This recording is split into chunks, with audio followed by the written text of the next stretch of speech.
Hello, today we are starting a new series of teaching on variation. We are starting a new series of variation. We just concluded matrices and it was interesting.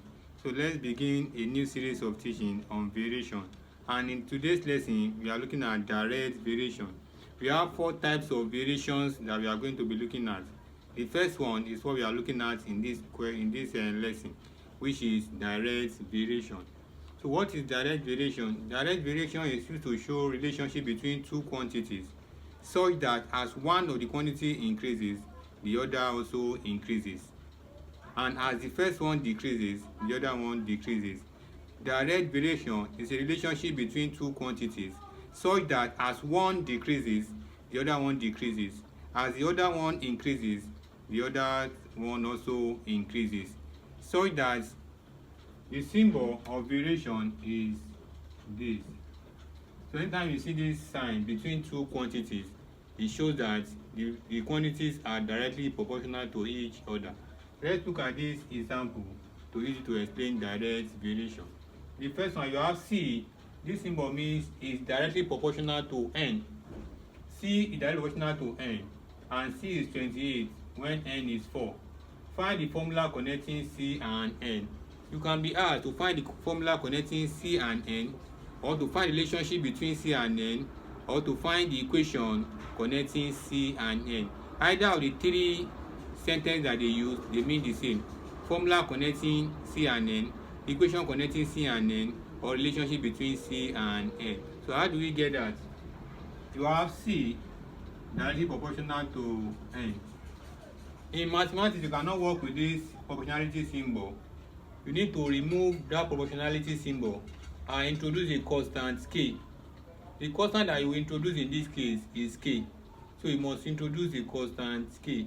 So if I introduce a constant k, I will have c is equal to kn. I have introduced this constant. Then this first value of c is equal to 28 when n is 4 is to find my k. So I will have c is 28, this is 28 here, is equal to k, n is 4. So I will have 28 is equal to 4k. Divide both sides by 4 to get my k. So my k will be equal to 28 over 4. So if I divide 28 by 4, that will give me 28 divided by 4, that's 7. That's 7. So since k is 7, substitute k is equal to 7 now into this equation. Then what you have is a relationship between C and n. So from this case now, I will write C is equal to kn, this place. Then I know that my k is now what? 7. So I will have C is equal to 7n. Then this, I put my value of k here, is the formula. This is now the formula connecting C and n. So now the formula connecting C and n. Let's look at this second example also. Now you have D. If D is that proportional to x and D is 140 when s is 35, find the relationship between D and s. Value of s when D is 176. So the same process, I will have D is directly proportional to x. Remove this proportionality symbol and introduce your constant. So in that case, you will have D is equal to 40x. D is equal to ks. Then in that case, you have 140 now is equal to, when this 140, s is 35, to be equal to k times 35. So you have 140 is equal to 35k. Divide both sides by 35 to get k. You have k is equal to 140 divided by 35.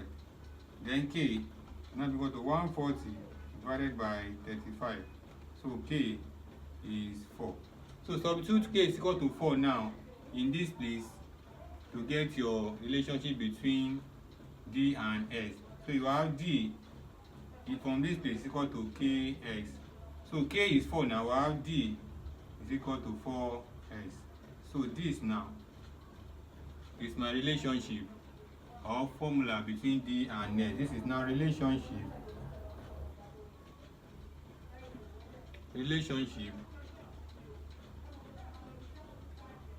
between D and X. Relationship between D and S. That's the A part. Then the B part, they start to find the value of S when D is 176. Then to find that now, you now begin from this relationship or this formula. So from this relationship, I have D is equal to 4S. So I'm looking for X when D is 176. So you have D is equal to 4x. So you have D, which is 175 now, is equal to 4x. So I'm looking for S when D is 175, and this is equal to 4s originally from this relationship. So you must start from this relationship. You don't need to start from the top again. Start from this relationship to answer the second question. So you have 175 is equal to, this 175 now is equal to 4x. So I'm looking for x, divide both sides by 4. So I will have x is equal to 175 divided by 4. So D, S is equal to 176. When D is equal to 176, it's 176, not 175. So 176 divided by 4. So that will give me 44. So S is 44 when D is 176. So these are examples of direct variation.